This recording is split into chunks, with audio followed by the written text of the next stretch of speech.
थर के वीराने में एक चरवाहा लड़का काशिफ रोज अपनी बकरियों को चराकर वापस आता, लेकिन उसके दिल में कुछ अनोखा करने की तलब थी। वो अक्सर रेत में अजीबोगरीब आकृतियां बनाता, कभी ऊंट, कभी महल और कभी चेहरे। गांव वाले उससे कहते, रेत से खेलने से कुछ नहीं मिलेगा, मेहनत करो, कुछ सीखो। लेकिन काशिफ किसी की बात नहीं सुनता था।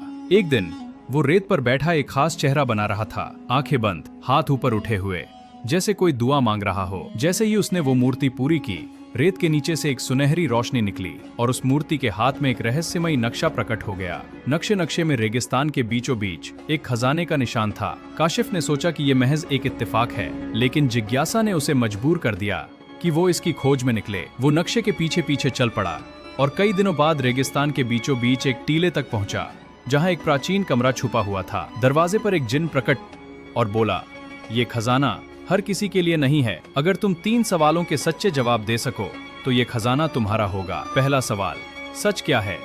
काशिफ ने कहा, सच वो है जो दिल को सुकून दे, चाहे दुनिया नाराज क्यों न हो जाए। दूसरा सवाल, कुर्बानी क्या है? जब दूसरों की खुशी के लिए अपनी खुशी छोड़ दी जाए।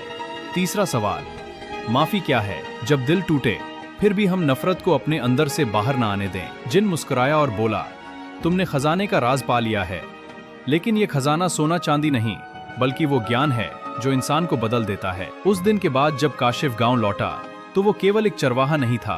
वो बच्चों को ज्ञान सिखाता, बड़ों को सम्मान देता और रेत में नई मूर्तियां बनाता, ऐसी मूर्तियां जो इंसान को इंसान बनाती हैं।